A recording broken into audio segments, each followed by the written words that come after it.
On today's Meet the Storytellers, I'm delighted to be joined by someone who I've watched from afar for quite a while.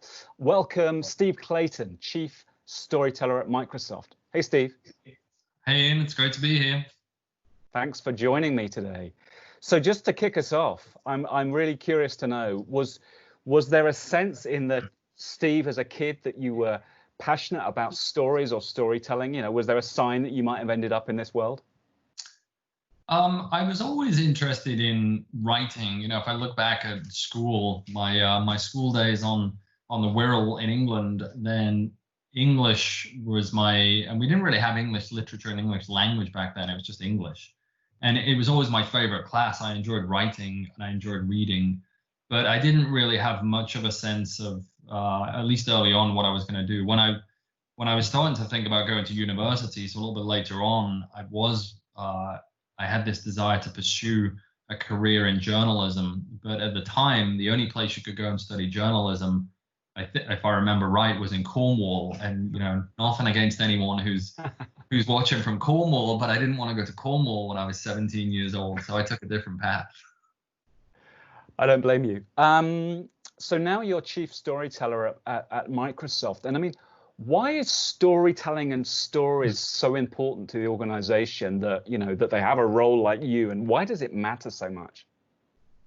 I think it matters because my thesis on this is, one way to explain it is, I think about 6 or 7 years ago, LinkedIn looked at the amount of people on LinkedIn who had storytelling in their job title or even in their skills portfolio, and it was 0, and now it's about 500,000. And I don't think there are 500,000 chief storytellers out there. I hope not, because I like to think there is somewhat still uniqueness to the role. But what it shows you is there's been this massive growth in it over the last 6 or 7 years, and I've definitely seen that.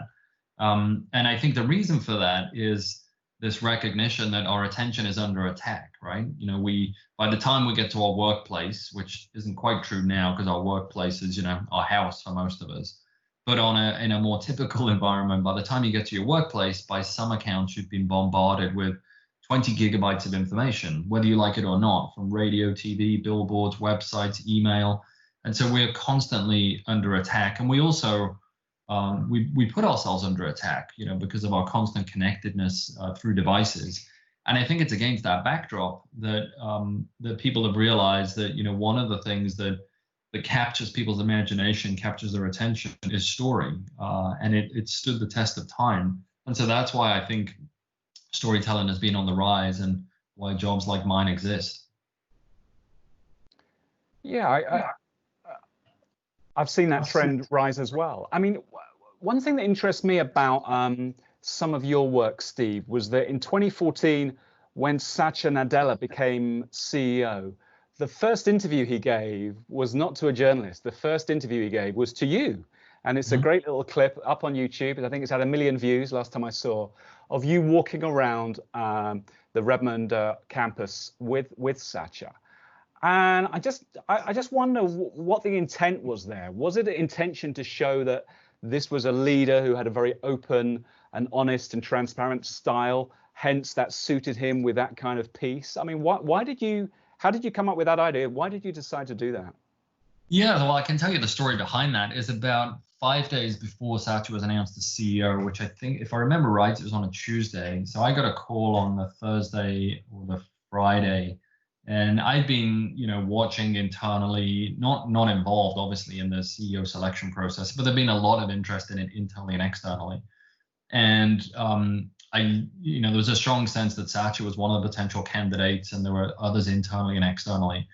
And on the Thursday or the Friday, I got a phone call saying, "Hey, you know, you're going to share some confidential information." And so I was informed that Satya was going to become the CEO. I was like, "Great, why am I being told this?" And they said, "We want you and your team to build a website to announce the CEO," which, you know, typically the way you announce the CEO of a company of the size of Microsoft is you write a press release and you send it across the wires, and then you man the phone calls from the media who will phone you up and say, "We'd like an interview with the CEO."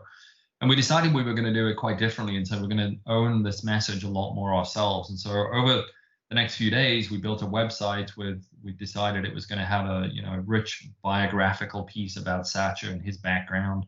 And then we wanted some videos of Bill Gates, of Steve Ballmer, so the two prior CEOs, John Thompson, who's the chairman of Microsoft, and a video of Satya. And so and then a set of photography. So we talked about pulling all of these things together. And then we had a discussion, a small group of us in the communications team, and said, you know what, this video with Satya, which we shot on a Sunday afternoon on campus. And obviously we needed to do it in a very discreet way, because it would be quite clear if we went and, you know, shot it in a public space that what was going on. And so there was a strong body of thought that said, let's shoot an interview with Satya in an armchair with somebody else in an armchair doing a two-person conversation, so-called fireside chat, albeit without the fireside. And I was strongly against that, because I just said, you know, I'm a big believer that when you have these moments like this, then a new moment in some ways requires a new medium or a new approach. But it also, I think, that exactly what you talked about in the question, Ian, is it showed a transparency. So I had proposed this idea of saying, let's do a walk and talk. And I had an idea of where we could do that actually outside on our campus. And then that became clear that we were not going to be able to do it outside. And then I knew a place that we could do it that had a long enough single run that was wide enough for a camera crew to fit in walking backwards to do a sort of single shot 5-question interview. And so I pitched this idea. I think most people I was working with, they didn't think it was going to work. And so there was actually an alternative plan where it's like, hey, when this doesn't work, we'll just go back to the 2 people sat in seats. And I was convicted that it was going to work. So much convicted that when I said, you know, who's going to do the interview, everybody looked at me and said, well, of course you're going to do it.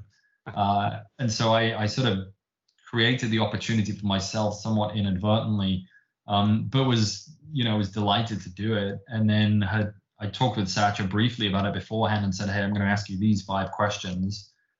Any issues with these? And he said no. And we did it. We did one take, and Satya and I really liked the first take. Actually, we think it was very good. There was one piece of it, just the shot angle, that didn't work out, so we ended up doing it in 2 takes.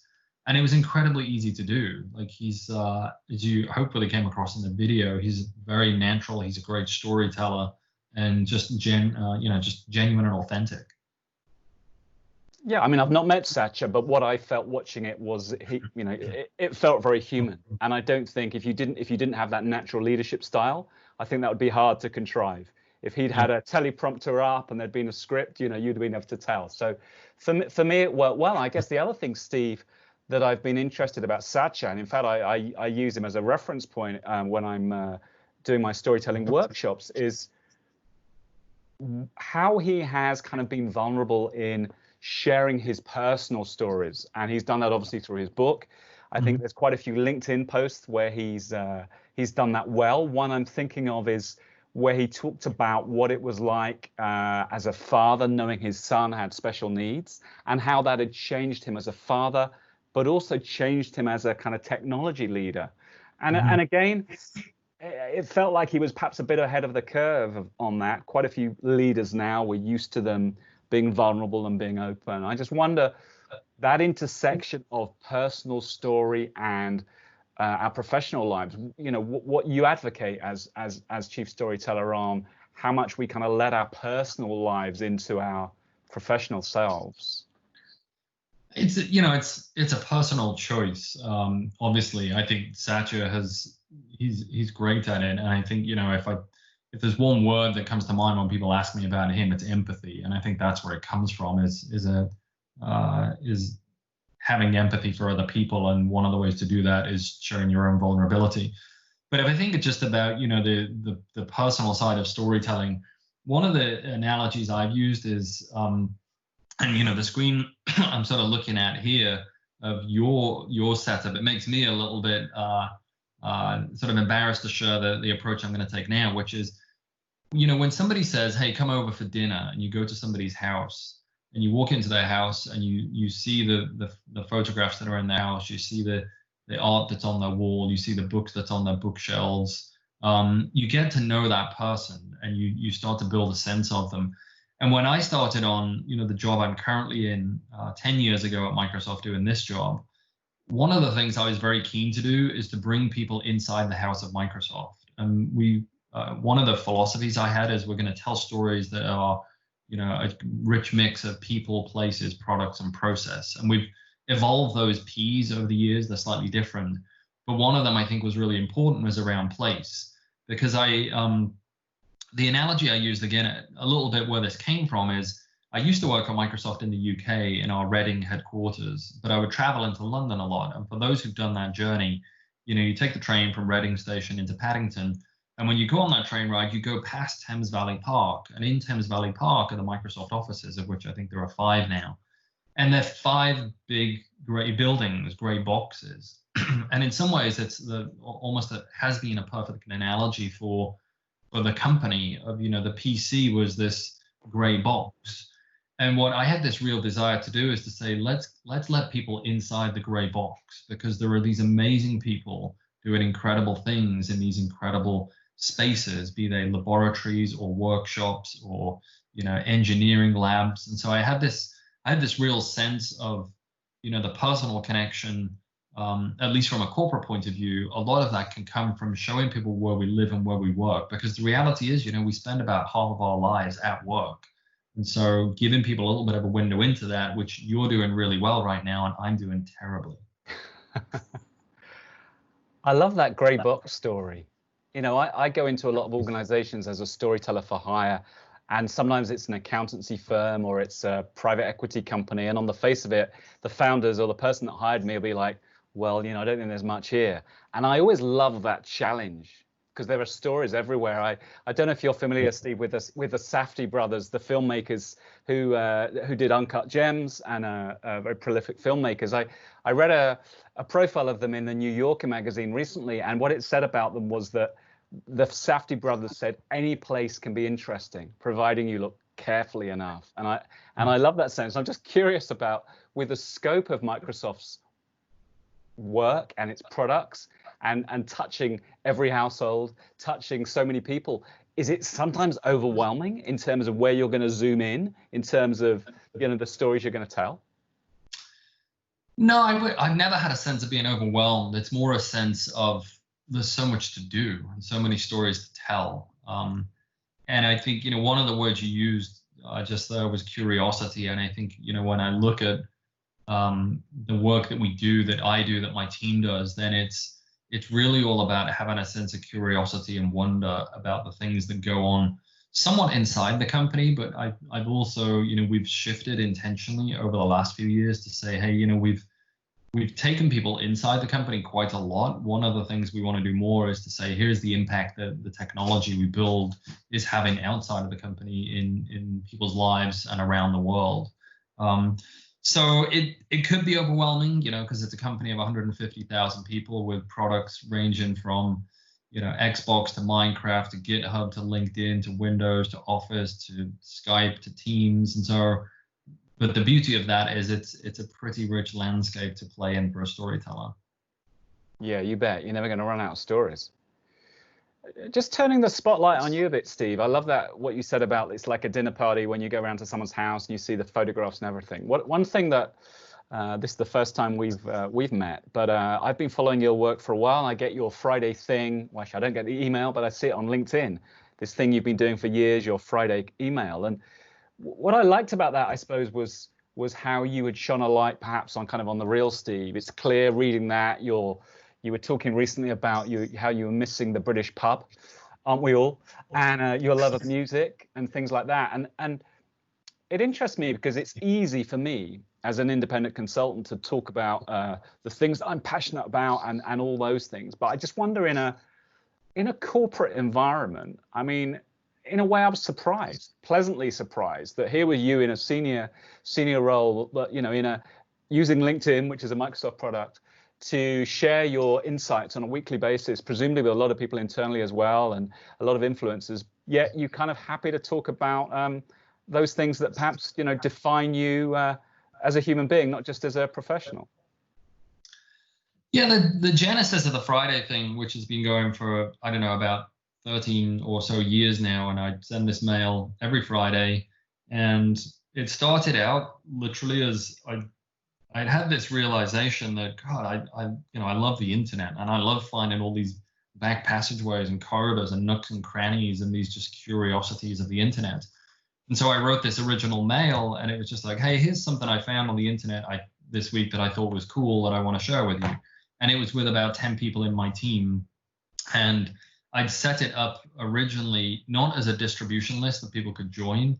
It was, I think it was also, I didn't think about it at the time, but I think there was also an implicit sort of branding exercise in it, that I was using it as a personal branding tool, is the reality. Because I'd said, hey, if you want, if you want to share this with other people, great. If they want to join, just have them email me and I'll add them to the list. Which has sort of been an interesting exercise as well, because people, I get, at least a couple of times a week, someone will mail me and say, hey, I got your thing, can you add me to the list? But then I think people are, they're sometimes probably embarrassed to say, hey, I actually don't want to be on your list anymore. But they don't mail me to say, take me off the list. I imagine they just put me into the junk folder, which is fine as well. But the genesis was really just about, how do I share my curiosity about things I find in, on the high street called the internet, and share them with my friends. And it's just built up and built up over time. And then I've gone in waves, honestly, in between. Sometimes it can be very abstract, like, hey, here's an interesting website, go take a look. Over the last few months, and in particular, I would say over the last few weeks, it's become a lot more personal, just because I think I've had time, frankly, just to think more about, my reflections on things like exhaustion or anxiety, or, the racial injustice that's going on in our world that we're talking a lot about right now. And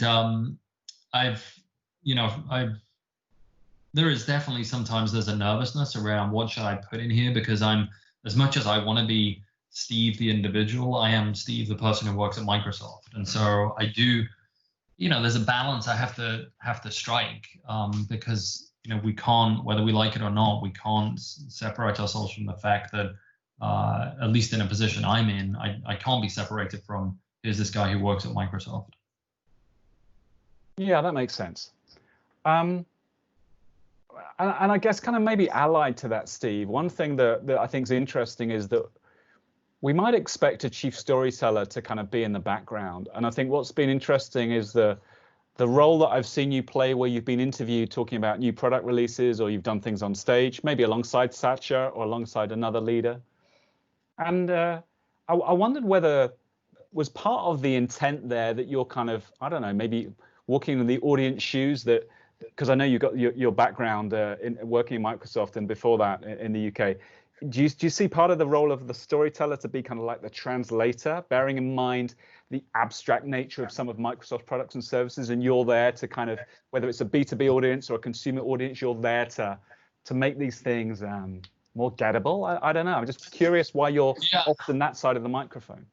Yeah, I think definitely there's, one of the things I think I realized early on is my role, even before I was in this job, is to be a translator. The technology industry can be baffling, and it's an industry that, it loves acronyms, and it loves to sometimes confuse people to show how smart we are. And I recognize that my job as somebody who enjoys language is to say, how do I take these complicated and abstract concepts and make them interesting and real for people through the medium of story.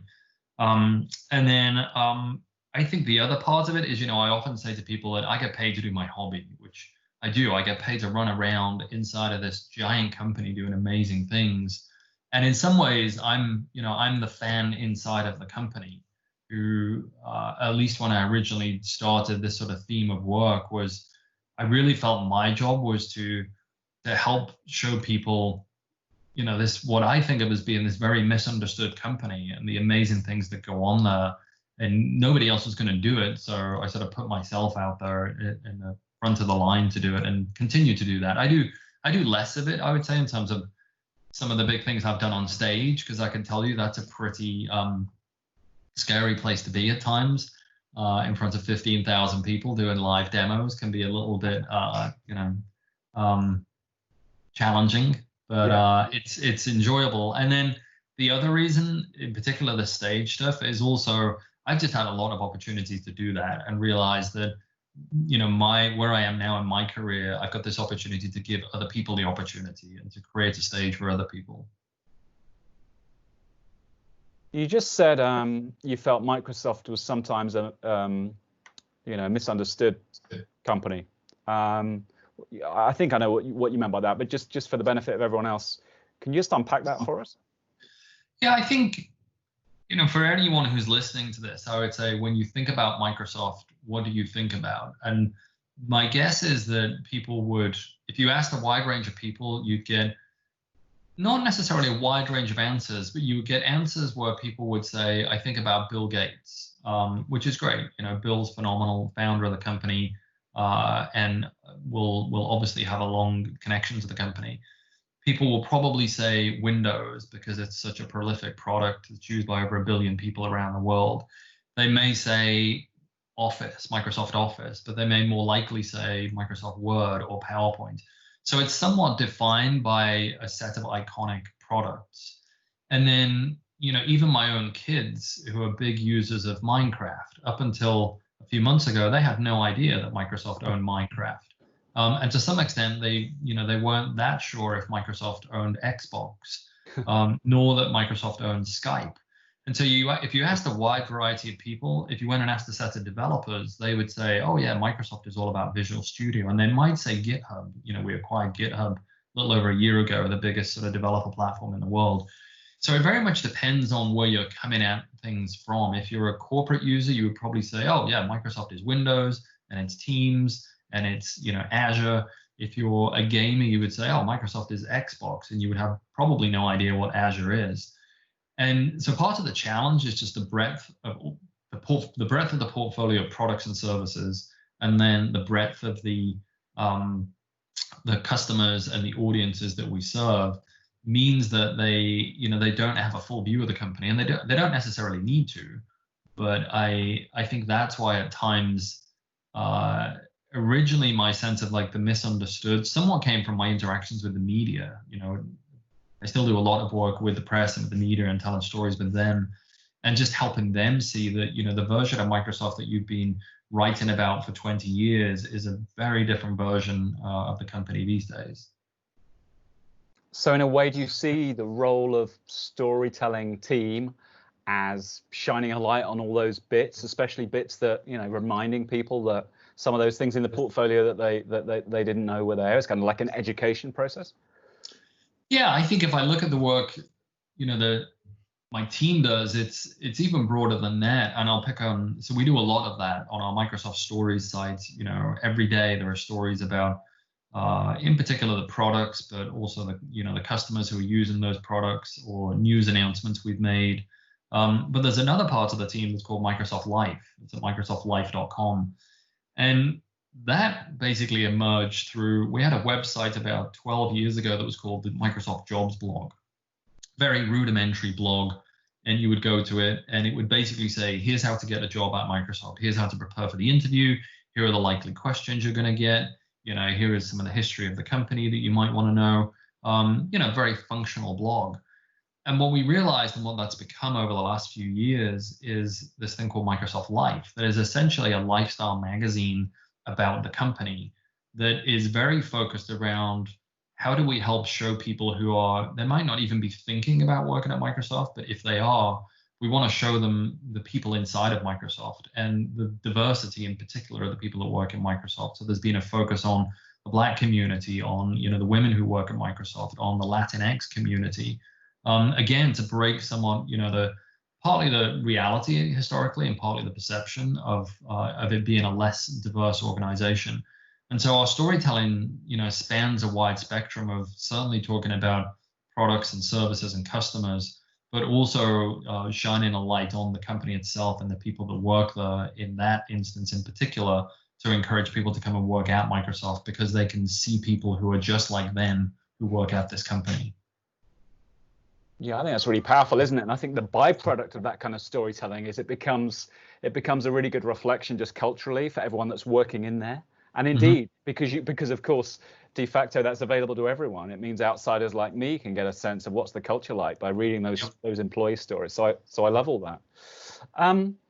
So we're recording this in mid-June when a lot of the world is still locked down. Some parts of Europe and some parts of the US starting to change in terms of offices and buildings reopening. But I'm just curious on your take, Steve, on do you think that we need kind of storytelling and storytellers more than ever in organizations? Do you see a role for storytelling to kind of navigate these troubled waters in terms of whether it's for relations internally or, with customers and the world at large to kind of tell some of the stories of what we're experiencing right now?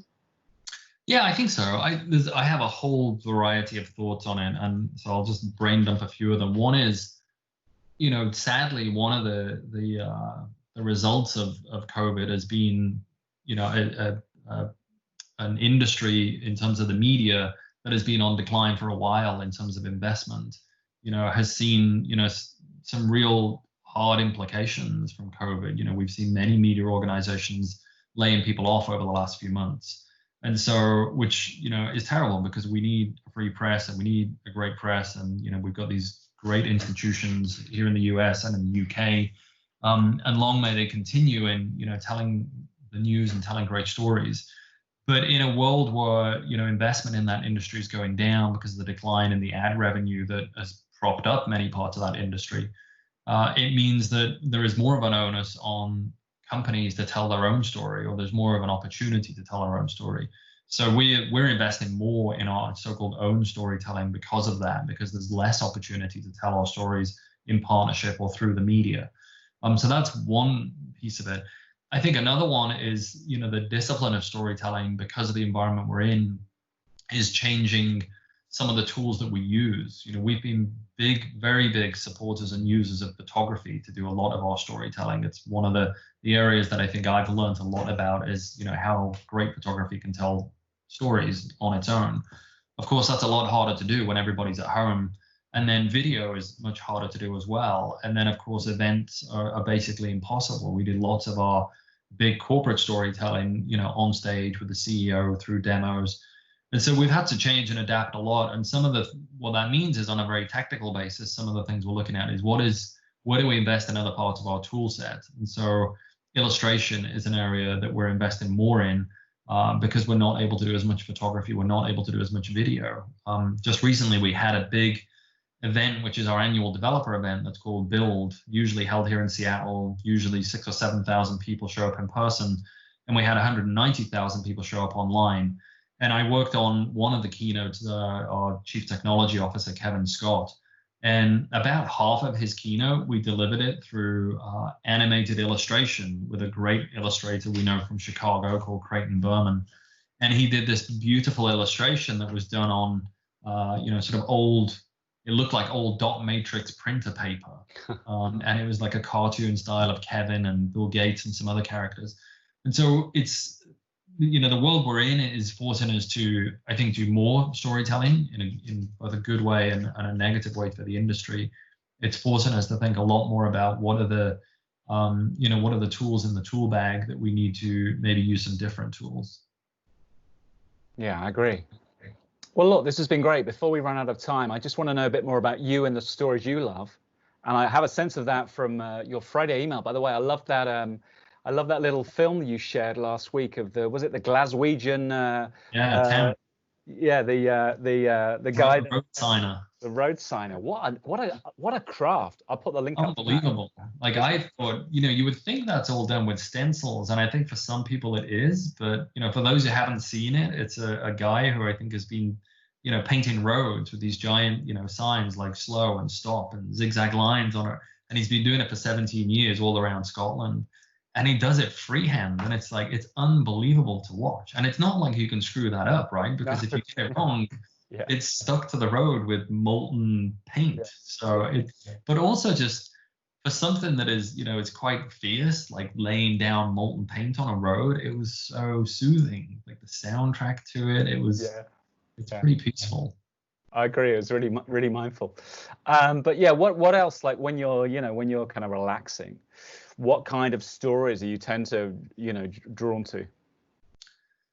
I would say when I'm relaxing, I'm drawn definitely to physical devices for storytelling. So as much as I read stuff on my iPad or read stuff on my screen, I look around my desk here and it's full of books and magazines. And so if I look here now, there's one of Nancy Duarte's books. So literally, there's this book here about storytelling. I love The School of Life, like their stuff in London. They have a book about anxiety, which I've been reading. They also have a game that's called Teamwork, which I'm exploring, which has a bunch of cards and a die in it that I think you can see. And then Illuminate, Nancy Duarte, one of her latest books. She's an amazing storyteller. This one I'm loving right now, Phil Barden, Decoded, which is a little bit about the science behind, it says the science behind why we buy, but it's really the science of storytelling. So I'm invested in that a little bit. So I read a lot of books, and then if I look at, magazines around, I'm a huge fan of Wired. Like I read Wired, like literally the moment it drops in the mailbox, I read that. What else have I got around here? Fast Company, Monocle, just what I try and do is take in a very wide variety of things. And it's probably not as wide as it should be, but it ends up being sort of the creative fuel and juice that helps me come up with ideas that I can put forward inside the company.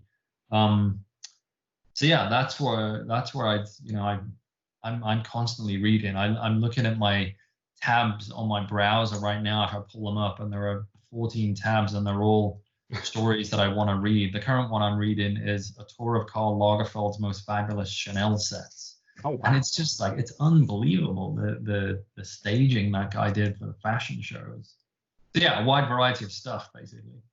Well, I love that, and I love the School of Life's work too. And Nancy Duarte, I'm a big fan. I'm taping an interview with her for Meet the Storytellers in July that I just confirmed with our office today. So she's fantastic. We did some work with her a couple of years ago with Satya on continuing to hone. He's a great storyteller, and just back to him, it's a great sign of somebody who continues to want to grow, because he's a terrific storyteller and presenter, but wanted to get better. And so we did some work with Nancy and her team, and she's fantastic. Yeah, you bet. Resonate was a really big influence on me as well. So yeah, great. Well, okay, Steve, I'll let you get on with your day. Thank you very much for joining me for Meet the Storytellers. Thanks. Great to chat with you. Take care.